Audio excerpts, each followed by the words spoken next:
찬양 감사합니다. 마이크가 안 나오네요.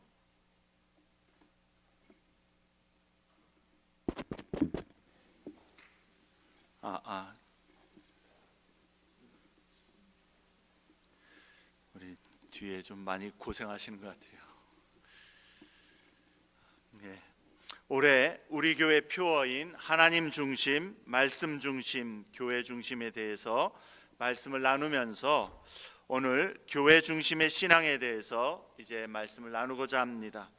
제일 먼저 말씀드릴 것은 교회 중심의 신앙이란 여러분의 생활에서 교회 일, 교회에서 봉사하는 일이 최우선이 되어야 한다라는 의미가 아니다라는 것, 그것을 먼저 기억하시면 좋겠습니다. 그런 취지의 말씀이 아니다라는 것이죠.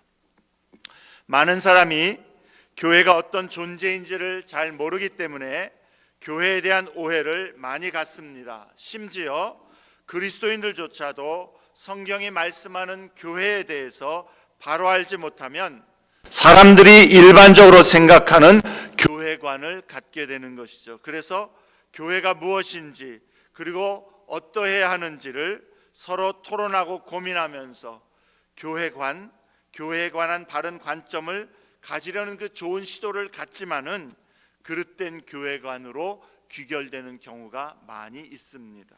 성경에 근거하여서 교회가 어떠해야 되는지를 바로 살피지 않을 때에 우리는 그냥 인간적인 일반적으로 사람들이 생각하는 교회관에 빠져들기가 쉽다라는 것입니다.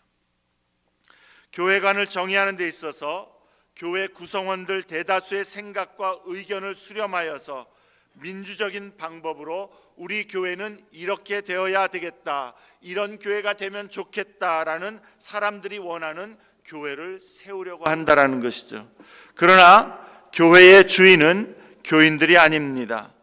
교인들이 모여서 교회를 이루지만 교회의 주인은 모인 교인들도 아니고 교회의 지도자들도 아니고 더더욱 목회자들도 아닙니다.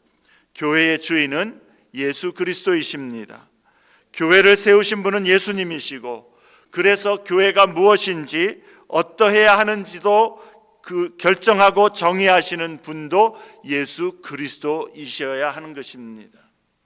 베드로가 예수님에 대해서 주는 그리스도시요 살아계신 하나님의 아들이십니다 라고 고백할 때 예수님은 내가 이 반석 위에 교회를 세우리라 그렇게 말씀하셨습니다. 예수님이 살아계신 하나님의 아들이십니다. 우리를 구원하러 오신 하나님의 그리스도이십니다. 예수님은 또한 주님 곧 하나님이십니다라는 이 진리와 이 고백 위에 예수님께서는 당신의 교회를 당신이 세우시겠다라고 그렇게 선언하셨다라는 것입니다. 이 땅에 예수 그리스도에 관한 진리를 고백하고 믿고 전하는 모든 교회는 그러므로 예수님의 교회입니다. 그리고 교회는 예수님이 세우시고 예수님이 다스리시며 예수님이 주인이 되시는 것입니다. 그래서 그리스도인은 교회에 대해서 성경이 무엇이라고 말씀하는가를 잘 연구하고 살피고 배워서 주님이 의도하시고 원하시는 교회의 모습이 되도록 우리 자신을 순종으로 드려야 하는 것입니다. 성경이 말씀하는 그러한 교회, 성경이 말씀하는 그러한 교인이 되기를 힘써야 하는 것이죠. 성경적인 교회관을 우리는 그래서 힘써서 배워야 합니다. 그리고 성경적인 교회관을 바탕으로 하여서 각 지교회는 나름대로의 문화적인 배경과 사회적인 필요 그리고 그 구성원들의 달란트와 특징에 따라서 구체적이고 실제적인 교회의 모습, 비전들을 세워 나가야 하는 것이죠. 진리의 바탕 위에서 기본적인 성경적인 그러한 원리 위에서 각 교회에 하나님께서 허락하신 그 지역, 그 시대, 그 문화, 거기에서 어떻게 이 원리를 가지고서 하나님이 기뻐하시는 원하시는 교회를 세워가야 할까, 그것을 고민하고 그것을 행하기를 힘써야 하는 것입니다. 가장 기본적으로 알아야 할 것은 교회란 우리가 잘 알고 있죠. 예배드리는 건물을 의미하지 않는다. 교회는 장소를 의미하지 않는다라는 거 우리가 잘 알고 있습니다. 우리가 편의상 신자들이 모여서 예배드리는 건물을 교회라고 부르고 또 때로 성전, 하나님의 전이라고 말하는데 이것은 성경적이지 않습니다. 여러분, 이것은 성전이 아닙니다. 예배당일 뿐입니다. 예배를 드리기 위하여서 모이는 장소라는 의미에서 예배당입니다. 이것은 하나님의 전도 아니고 하나님의 성전도 아닙니다. 우리가 하나님의 전, 하나님의 성전은 우리가 잘 알듯이 믿는 자들을 의미하는 것이죠. 또한 교회 예배당이라고 부르기도 하고 교회가 모이는 장소이기 때문에 교회당이라고도 지칭해야 합니다. 예배당, 교회당입니다. 교회가 모이는 장소, 교회가 모이는 장소, 곧 신자들이 모이는 장소라는 의미인 것이죠. 교회라는 용어는 그리스도께서 구속하기 위해 죽으신 모든 사람, 즉 그리스도의 죽음으로 구원받은 모든 사람에게 적용이 되는 것입니다. 예수를 믿는 자들, 예수의 구원의 그 구속의 은혜를 믿는 자들, 그래서 그리스도 안에 있는 자가 교회입니다. 신약시대나 구약시대 모든 시대의 참신자들, 곧 하나님의 백성이 교회라는 것입니다. 믿는 자들이 예수 그리스도 안에서 교회인 것입니다. 믿는 자 한 사람 한 사람, 각 사람이 믿음으로 머리가 되신 예수 그리스도께 연결되고, 그래서 또 믿는 자들 각자도 예수로 말미암아 서로 연결된 것이 교회입니다. 그러므로 교회란 예수 그리스도를 믿는 신자들의 유기적, 올게닉한 연합 또는 모임을 의미합니다. 유기적이다, 올게닉이다. 올게닉이 여러분 무기농 그 음식을 이야기하는 게 아니고요. 올게닉이라는 말의 의미는 뭡니까? 서로 연결되었다라는 의미인 것이죠. 기계적이라는 말과 대조해서 생각하면 쉽게 이해가 될 것입니다. 여러분, 자동차를 타다 보면은 타이어를 몇 년에 한 번씩 갈아줘야 되죠. 네 바퀴를 다 띄어서 새 걸로 교체하는데, 교체할 때마다 자동차에서 자동차 앞바퀴를 떼니까 내가 너무 아파, 뒷바퀴를 떼니까 내가 너무 괴로워, 그런 소리를 부르짖지 않습니다. 그런 말 하지 않습니다. 왜 그래요? 그냥 자동차는 기계적으로 연결되어 있기 때문입니다. 그냥 기계적인 연결이에요. 그런데 우리 몸은 어떠합니까? 손에 작은 가시 하나만 박혀도 온몸이 움찔하고 얼굴을 찡그립니다. 손가락이 찔렸는데 온몸이 반응을 합니다. 위가 음식이 가득해서 소화를 잘 못 시키게 될 때에 답답한데 온몸이 기운이 없고 식은땀이 나고 어지럽습니다. 왜 그렇습니까? 우리 몸은 기계적인 연합이 아니라 유기적인 연합이기 때문에 그런 것이죠. 다 연결되어 있다는 겁니다. 한 몸입니다. 예수를 믿는 신자들의 연합, 교회도 바로 그러합니다. 신자들은 그리스도 안에서 서로 한 몸으로 지체로 연결되어 있다라는 것입니다. 온 세상의 모든 그리스도인은 예수 그리스도 안에서 한 교회를 이루고 있는 것입니다. 이것이 우리가 사도신경으로 거룩한 공회와 성도가 서로 교통하는 것을 믿습니다라고 고백하는 의미인 것입니다. 거룩한 공교회를 믿습니다. 서로 성도들이 교제하는 것을 믿습니다라고 우리가 고백을 하는 것이죠. 거룩한 공회라는 것, 영어로는 Holy Catholic Church, Holy Universal Church 그렇게 이야기합니다. Holy Catholic Church라고 그렇게 이야기하니까 로마 카톨릭 교회를 믿는다고 고백하는 사도신경은 틀렸다라고 말하는 그런 사람들이 있는데, 여러분, 그런 말은 귀 기울일 필요가 없습니다. 잘못된 가르침입니다. 여기서 캐톨릭이라는 말은 우리 종교개혁이 있기 이전부터 보편적인 우주적인 그런 의미를 갖는 단어로 쓰인 것입니다.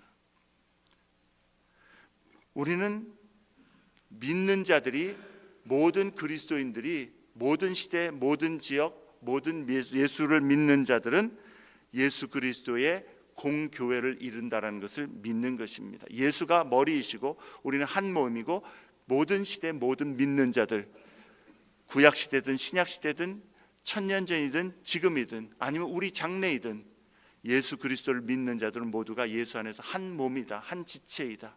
그것을 우리는 고백하는 것입니다. 예수 그리스도를 머리로 하여서 모든 그리스도를 주라 고백하는 참교회, 참신자는 그리스도의 몸의 지체들로서 서로 연합되었다, 연결되었다라는 것을 고백하는 것입니다. 내가 믿음으로 그리스도와 연합되었다면 결과적으로 모든 믿는 자들은 서로 연결된 것이고, 그래서 각 지교회는 그리스도 안에서 한 몸인 것이죠. 그래서 우리가 임마누엘 장로교회라고 말하는 것은 그리스도의 몸에 속한 지체로서 우리는 이제 이 지역에서 모이는, 함께 모이는 지역 믿음의 공동체다라는 그런 의미입니다. 이렇게 그리스도 안에서 모든 신자는 한 교회, 한 몸이기 때문에 우리가 전혀 알지 못하는 다른 나라의 어떤 그리스도인들에게 어떤 일이 일어나고 핍박이 있고 고난이 있고 어떤 그런 그 박해가 있다라고 이야기할 때에 우리가 그들을 위해서 기도하며 안타까워하는 이유도 그들의 고통이 곧 우리의 고통임을, 하나님 나라에, 하나님의 교회에 주어지는 고통임을 함께 알기에 함께 고통을, 고난을 짊어지는 것이죠. 우리에겐 함께 그것을 기도해야 될 책임이 있다는 것, 느껴지지 않을지라도 우리는 그것을 알기 때문에 기도해야 되는 것이죠. 그것이 유기적인 교회의 모습을 기억하는 성도의 신앙 자세입니다. 그래서 하나님 중심, 말씀 중심, 그리고 교회 중심, 이제 오늘 교회 중심에 대해서 이야기하는데, 교회 중심의 신앙생활이란 믿음의 공동체 안에서 다른 성도들과 함께 연합하고 하나된 모습을 힘써 지키면서 교회의 사명을 감당하는 신앙 자세를 의미한다 할 수 있겠습니다. 교회 중심이란 믿음의 공동체 안에서 다른 신앙인들과 함께 연합하고 하나된 모습으로 주께서 우리에게 맡겨주신 교회의 사명을 감당해 가기를 힘쓰는 신앙, 그게 교회 중심의 신앙이다 할 수 있습니다. 그리고 교회 중심의 신앙생활을 강조하는 것은 교회 지도자들이 교인들을 교회에 묶어두기 위해서 고안해낸 그런 아이디어가 아니라 바로 우리 주 예수 그리스도께서 말씀을 통하여 가르치시는 교회의 모습이요 신자의 신앙의 모습이라는 것을 우리는 깨달아야만 하는 것입니다. 주님의 말씀이고 명령이다라는 것이죠. 요즘에는 교회에 대한 실망과 상처 때문에 나만 예수를 잘 믿으면 되는 것이지, 이제 더 이상 교회에서 교인들과 어울리고 싶지가 않아, 누구를 보니까 교회에 예배를 드리며 다닌다고 하면서도 굉장히 좀 실망스러워, 이런 생각들 때문에 교회를 등지고 교회에서 자신을 분리시키는 사람들이 제법 있습니다.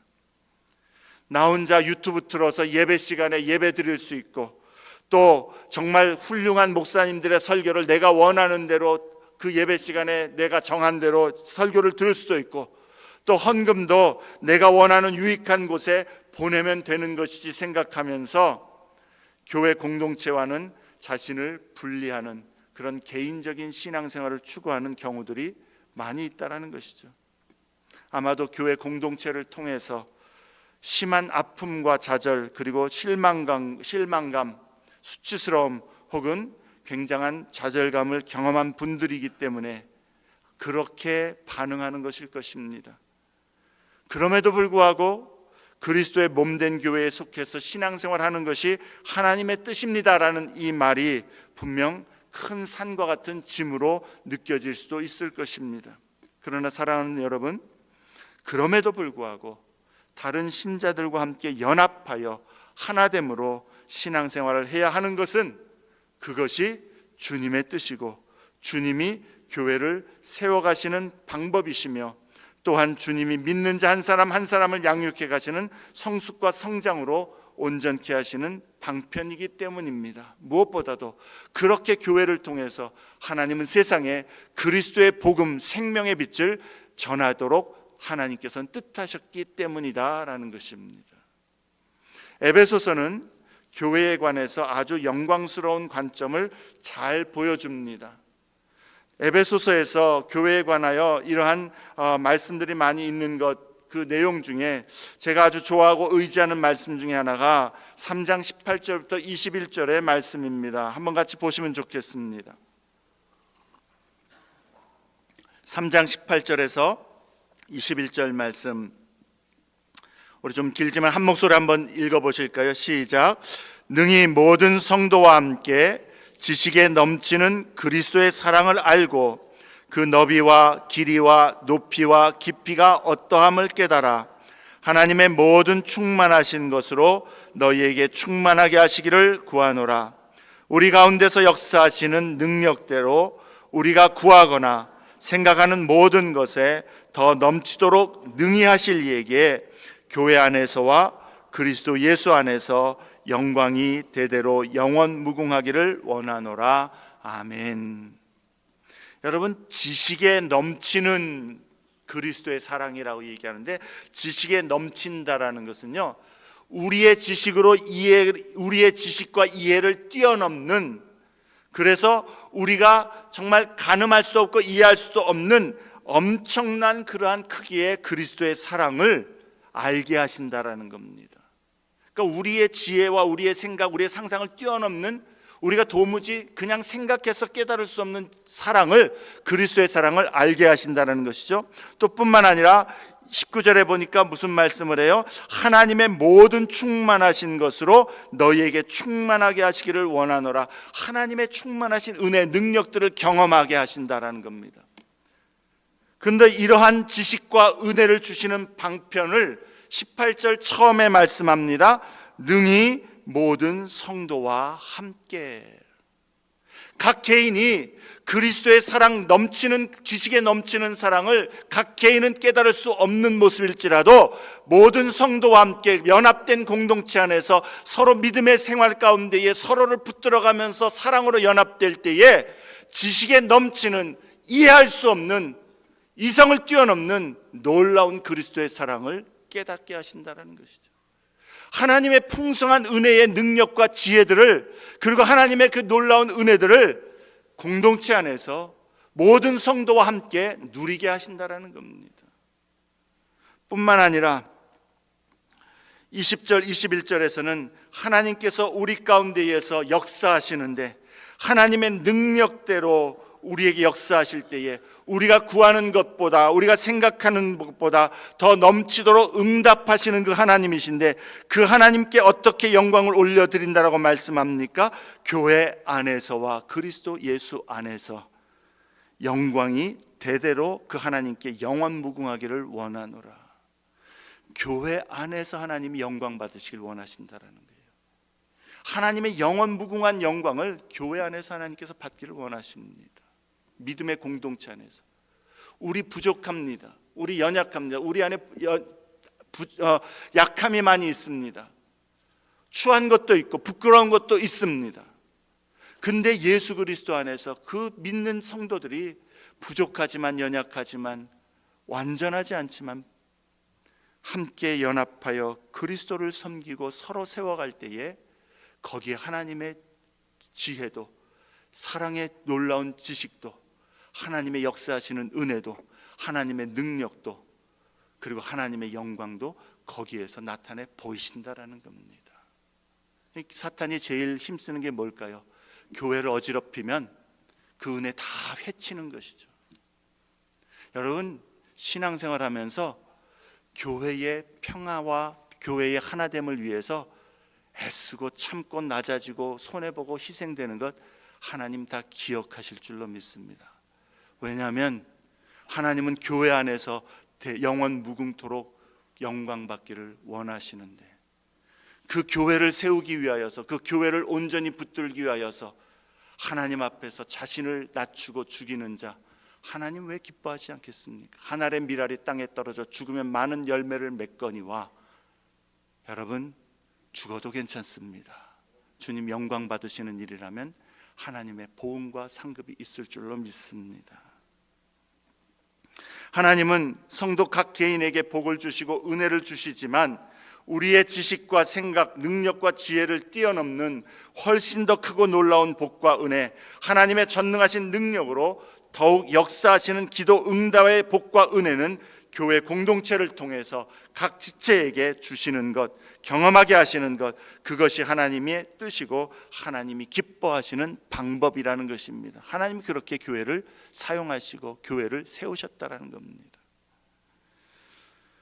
교회에 관하여서 참 이러한 모습들을 우리가 생각하면서 오늘 본문을 통해서 하나님이 말씀하시는 교회에 관한 선포 3가지를 배우고 교회의 3가지 목적에 대해서 말씀을 나누고자 합니다. 첫 번째, 교회는 하나님의 권속임을 기억해야 되겠습니다. 19절에 그러므로 이제부터 너희는 이라고 말씀하는데, 여기서 너희가 누굽니까? 에베소 교회 교인들입니다. 그 앞에 구절들을 보면 바울은 유대인과 이방인들이 예수 안에서 십자가로 말미암아 하나님과 화목하게 되었고 이제 이 둘이 화목하게 되었다, 화평하게 되었다라고 이야기합니다. 연합하게 되었다라는 거예요. 유대인과 이방인이 절대로 연합할 수 없는 이 둘이 예수 안에서 연합하게 하셨다라는 것이죠. 그렇게 연합하여서 한 성령 안에서 아버지께 나아감을 얻게 하려 하심이라 18절에 말씀합니다. 여러분, 여기서 우리는 놀라운 관계를 발견하게 됩니다. 18절 한번 보시면은요, 이는 그로 말미암아, 그리스도죠, 우리 둘이 유대인과 이방인을 의미합니다. 한 성령 안에서 아버지께 하나님께 나아감을 얻게 하려 하심이라. 그리스도와 성령, 아버지 삼위일체 하나님의 합력하여 역사하시는 결과가 바로 우리 믿는 자들이 서로 배경이 다르고 민족이 다르고 모습이 다르지만 하나 되게 하시는 것이고, 그래서 하나가 되어서 하나님께 나아가 하나님과 교제할 수 있는 엄청난 특권과 복을 얻게 하셨다라는 선언입니다. 믿는 자들이 예수 그리스도로 말미암아 서로 하나 될 수 없는 자들이 하나가 되게 하셨다라는 거예요. 여러분, 그렇다면 우리의 할 일은 뭡니까? 본분은 뭡니까? 하나 되기를 힘써야 된다는 거예요. 그래서 성경은 성령이 하나 되게 하신 것을 힘써 지키라 말씀하는 거 아닙니까? 오늘 여러분 공동위의 패킷을 받으시면 이전에 있던 임팩트하고 다른 흩어진 임팩트, 지금까지 정말 즐겁게 늘 주일날 참 기쁘게 나누었던 소그룹 나눔방, 새로운 사람들하고 많이 편성이 될 겁니다. 여러분, 이 표를 받으시고 나서 물론 좀 난 아직도 좀 어느 그룹에 있으면 좋겠습니다라고 말씀하셔도 됩니다. 그런데 또 용기를 가셔도 좋겠습니다. 내가 연합하게 하고 하나 되게 하신 하나님의 이 명령을 따라 또 사명을 따라 한번 좀 어색하지만 잘 모르는 분이지만 거기에서도 한번 내가 열심히 서로 알아봐야 되겠다. 그리스도 안에서 믿음의 공동체, 우리가 모두가 다 한 지체라고 했는데 서로 알아가고 서로 섬기고 서로 또한 세워줄 수 있는, 나하고 잘 맞는 사람, 나랑 똑같아 비슷한 사람, 나를 잘 이해해주는 사람, 여러분 예수 안 믿어도 그건 어느 그룹에나 다 할 수 있습니다. 그런 사람하고 어울리는 것, 예수 몰라도 다 할 수 있습니다. 근데 우리는 예수 그리스도 안에서 하나된 한 분 아버지 하나님의 자녀들이기 때문에 우리는 그 마음으로 또한 이 일도 바라볼 수 있어야 되겠죠. 너무 부담을 드리는 것 같아서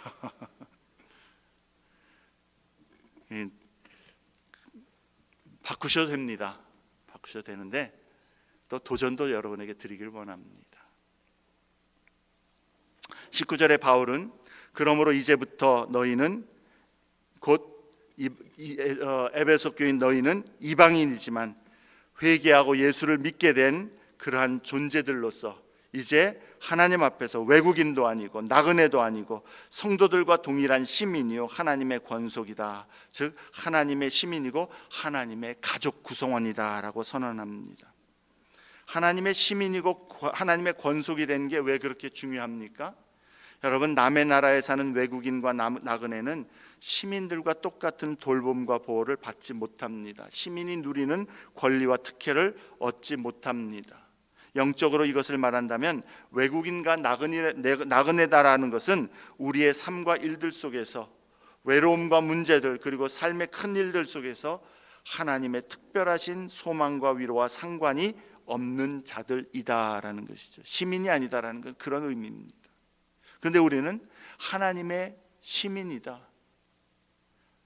하나님의 돌보심과 다스리심 안에 있고 그 권리와 그 특권들을 누리는 자들이라는 것이죠. 하나님이 세상의 창조주이시지만 또 모든 만물의 주관자이시지만 하나님의 특별하신 소망과 위로와 보호하심 능력은 하나님의 피값으로 사신 하나님의 교회, 하나님의 백성의 몫이라는 것이죠. 그런데 우리가 예수 안에서 하나님 나라 시민이 되었기에 이제 하나님의 특별하신 돌보심과 사랑을 받는 자들이 되었다라는 것이죠. 우리가 기도할 때 들으시고 부르짖을 때 응답하실 뿐만 아니라 우리 아까 예배 시작할 때의 시편 30편 8절의 말씀처럼 주님은 우리의 갈 길을 가르쳐 보이고 우리를 주목하여 훈계하심으로 우리를 이끄시는 특별한 돌보심과 인도하심, 위로와 격려, 보호와 도움을 주십니다. 때를 따라 돕는 은혜를 주신다라는 것이죠. 그리고 더 나아가 하나님 아버지의 사랑을 받는 권속, 즉 자녀가 되었다라고 선언합니다. 그래서 이제 우리는 그리스도 예수 안에서 하나님께 나아갈 수 있을 뿐만 아니라 자녀를 품으신 아버지의 심장에 우리가 거하게 하신 것입니다. 사랑하는 여러분, 하나님은 신자 각 사람을, 교회를 그 심장으로 품어 사랑하십니다.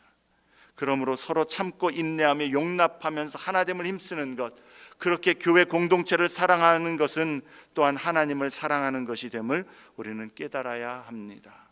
교회는 하나님의 권속이기 때문에 그렇습니다. 둘째로 교회는 진리 위에 그리고 그리스도 안에 서야 함을 기억해야 되겠습니다.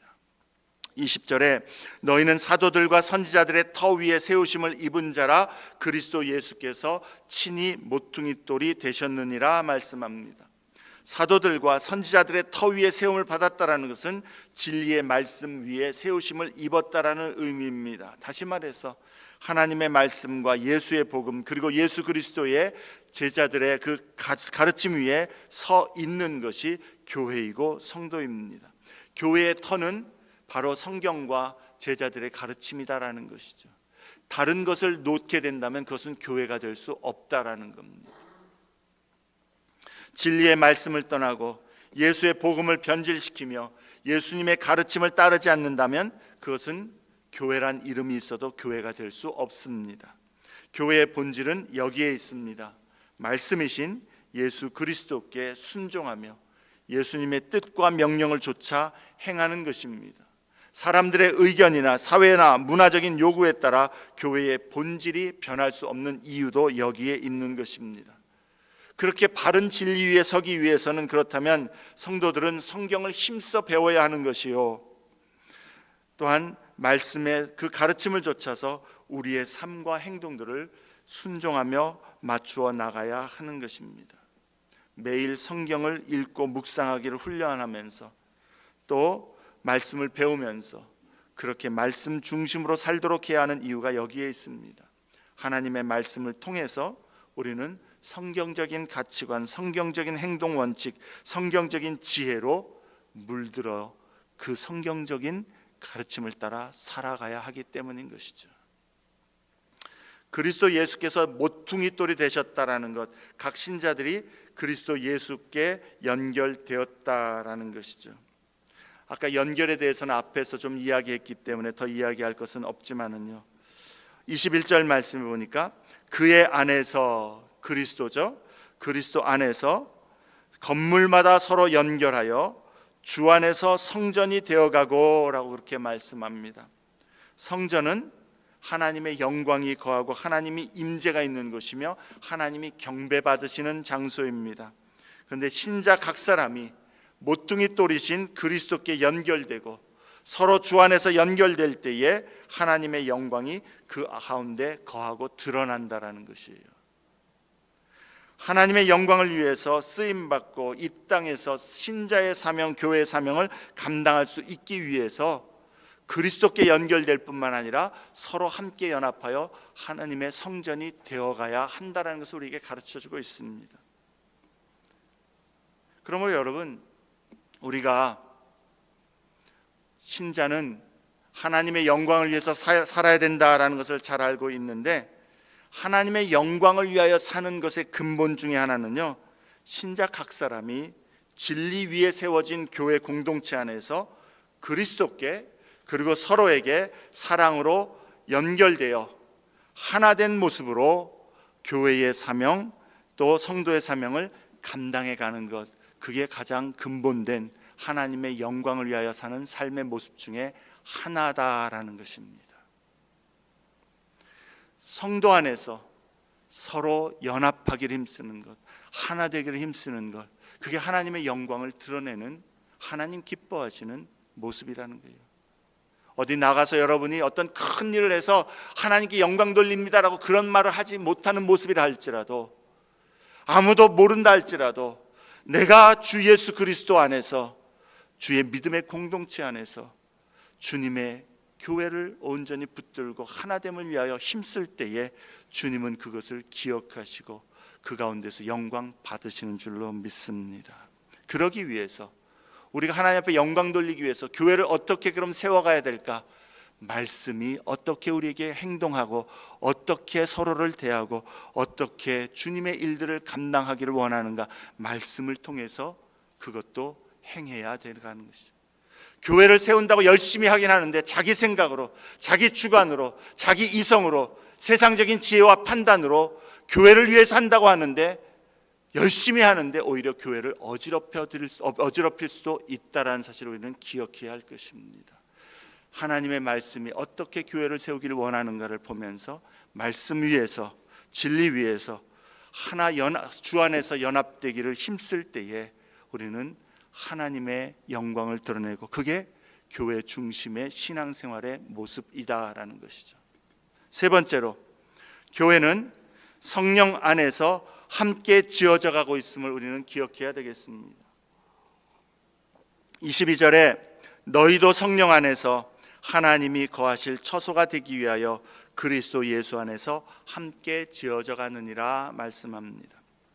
성도들, 곧 교회는 예수 안에서 함께 연결되어서 하나님의 성전으로 지어간다라고 이야기합니다. 그렇게 지어져 가는데 성령 안에서 하나님이 거하시기 합당한 처소로 지어져 가는 모습이다. 성령이 역사하고 계시다라는 것이죠.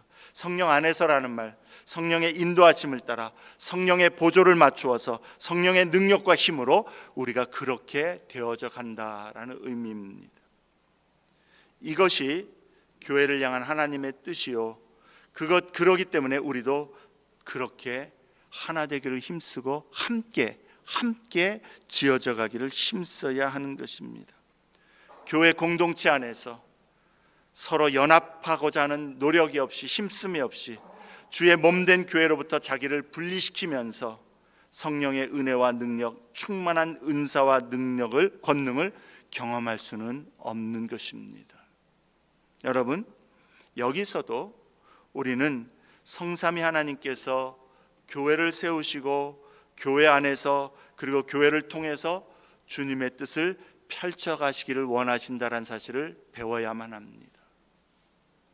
성경은 그리스도께서 세우시는 교회의 존귀함과 영광스러운 모습을 우리에게 오늘 지금 이 본문에서 가르쳐주고 있습니다. 이 땅의 교회들은 여전히 불완전하고 부족함과 또한 허물과 약함이 있습니다. 그럼에도 성삼위 하나님은, 그리스도와 아버지와 성령께서는 교회를 통해서, 믿는 자들의 그 공동체를 통해서, 그리고 교회 안에서, 그리고 교회를 사용하셔서 주님의 세상을 향한 영광스러운 뜻을 이루어 가신다라는 겁니다. 교회 신자들의 연합과 모임은 그런 존재입니다.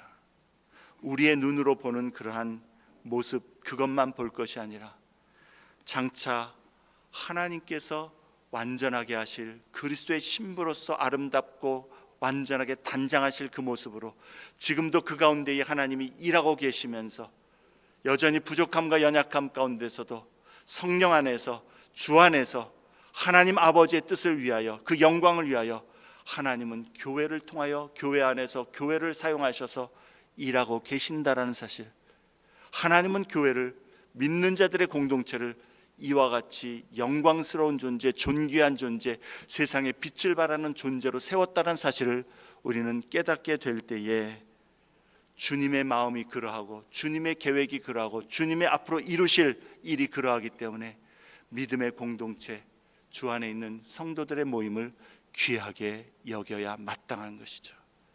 그 교회를 사랑하고 그 교회를 세우면서 그 교회 안에서 함께 성도들과 연합하여 지어져 가기를 위하여 자기 자신을 내어주는 것, 그것이 주님이 또한 칭찬하시고 기뻐하시는, 주님께 영광 돌리는 신실한 믿음의 모습임을 우리는 깨달아야 되겠습니다.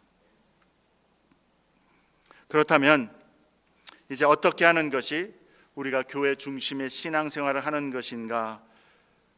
우리 실제적으로 교회의 목적들, 세 가지 목적들로 요약해 볼 수가 있겠습니다. 교회의 목적은 첫째는 하나님을 향한 사명, 둘째는 신자들을 향한 사명, 그리고 셋째는 세상을 향한 사명으로 축약할 수가 있겠습니다.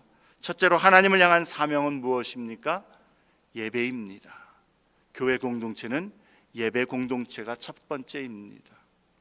에베소서 1장 12절에 이는 우리가 그리스도 안에서 전부터 바라던 그의 영광의 찬송이 되게 하려 하심이라. 하나님이 우리를 구원하신 목적이 하나님의 영광의 찬송이 되도록 하기 위함이다. 하나님을 예배하는 자가 되게 하기 위함이다라는 것입니다. 여러분, 성령의 은혜를 받고 하나님의 그런 하나님을 인격적으로 만난 사람들의 첫 번째 반응이 뭔지 아십니까?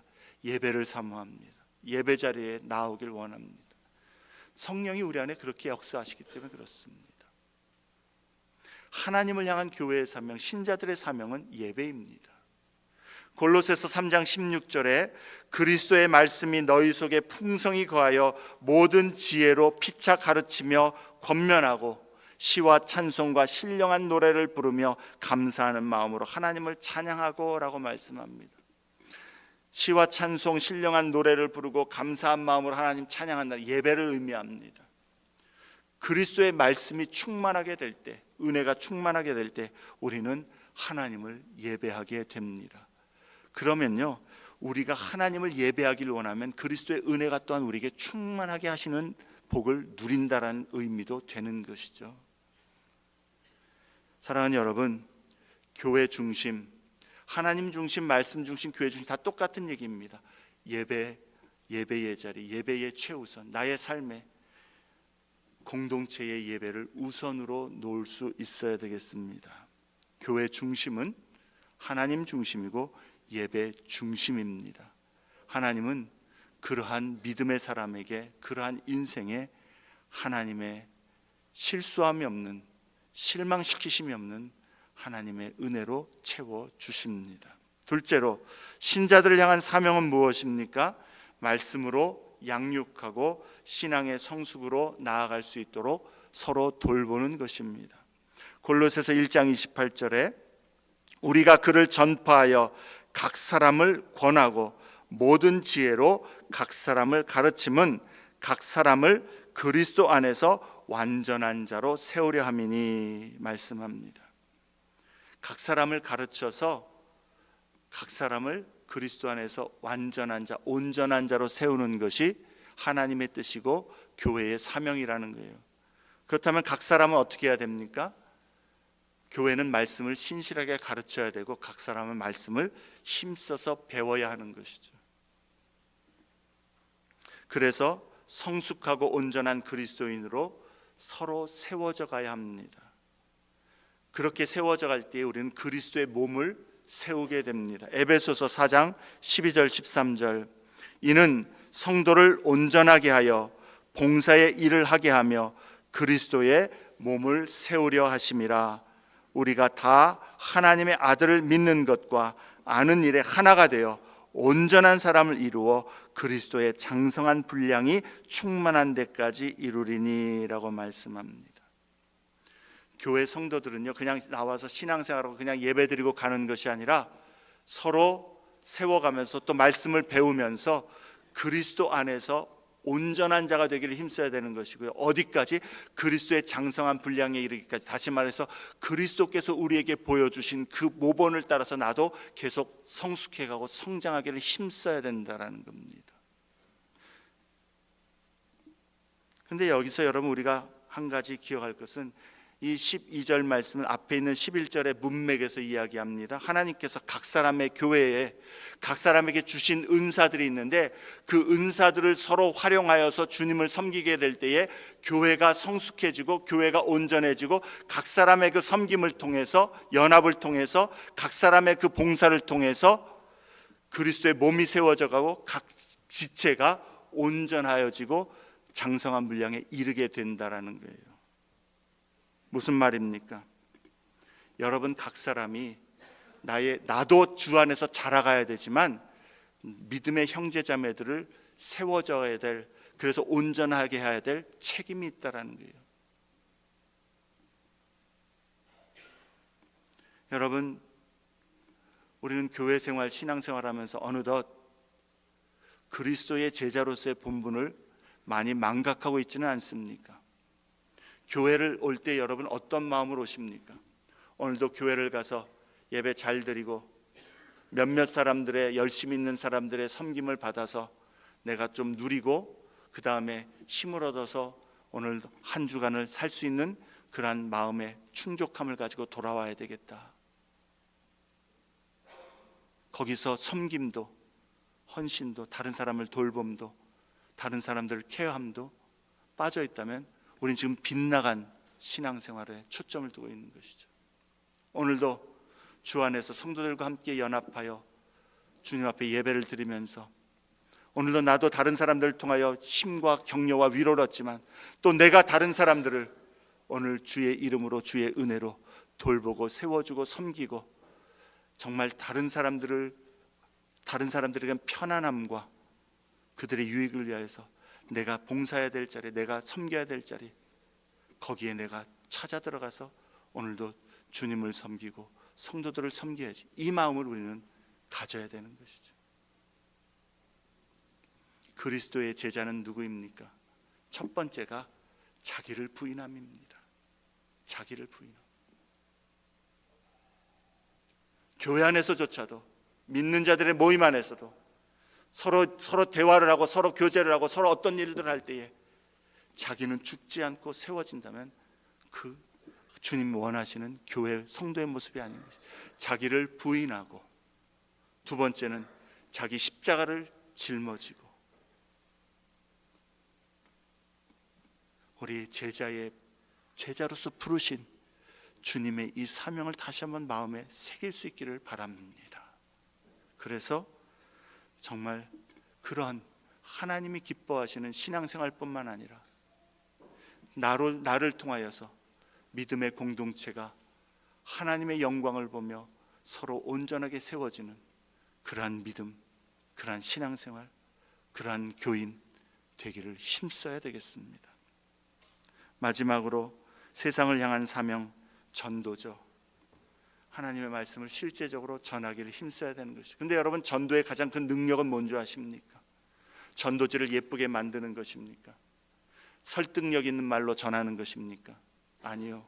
전도의 가장 큰 능력은, 우리가 할 수 있는 가장 큰 능력은 믿는 자들의 공동체 안에서 너희가 서로 사랑함으로 서로 하나가 될 때에 세상이 예수가 그리스도인 줄 알리라. 예수님의 말씀이죠. 성도 안에 연합입니다. 사랑입니다. 하나됨입니다. 자기를 낮춤입니다. 서로를 세워줌입니다. 그게 전도의 능력입니다. 전도는 영적인 일이거든요. 그 사람들이 우리가 서로 교제하는 거 봤습니까? 못 봤어도 괜찮아요. 우리 교회 와봤습니까? 안 와봐도 괜찮아요. 전도는 영적인 일입니다. 교회 안에서 연합된 자가 주 안에서 사랑으로 하나 된 자가, 그리스도의 십자가를 짊어지고 자기를 그리스도 앞에 부복하는 제자 된 자가 나가서 전할 때에 성령이 그 사람의 말과 전하는 그 소식에 함께 하시기 때문에 전도가 이루어지고 예수가 그리스도이심을 고백하게 되는 것이죠. 전도 그리고 사랑의 실천입니다. 교회의 구제 그리고 가난한 자, 낮은 자들을 돌보는, 그러한 소외된 자들을 돌보는 일들을 힘써 행하는 것, 세상을 향한 사명입니다. 이것 역시도 그리스도 안에서 한 마음이 되어 행하기를 힘써야 하는 것이죠. 말씀을 맺습니다. 교회는 어떤 존재입니까? 우리는 어떤 존재입니까? 하나님의 권속입니다. 그리스도 안에 있습니다. 성령 안에서 행하는 연합된 주님의 자녀들입니다. 하나님이 세워서 가시는 교회입니다. 성전입니다. 성삼위 하나님의 역사하심이 믿음의 공동체 교회 안에 있고 우리 믿는 자들 안에 있습니다. 그러므로 사랑하는 여러분, 교회 안에서 서로 연합하기를 힘쓰면서 서로 세워져 가기를 힘쓰면서 이 믿음의 공동체 안에서 주님의 영광을 위하여 참으로 헌신할 때에 첫째는 내가 세워지고 믿음의 공동체 안에 다른 사람들이 세워지고 예수 그리스도의 몸이 세워질 것이요, 그래서 하나님이 영광 받으실 것입니다. 그와 같은 교회 중심의 신앙생활 우리 모든 성도들이 힘써서 이루어갈 수 있기를 바랍니다. 우리 말씀을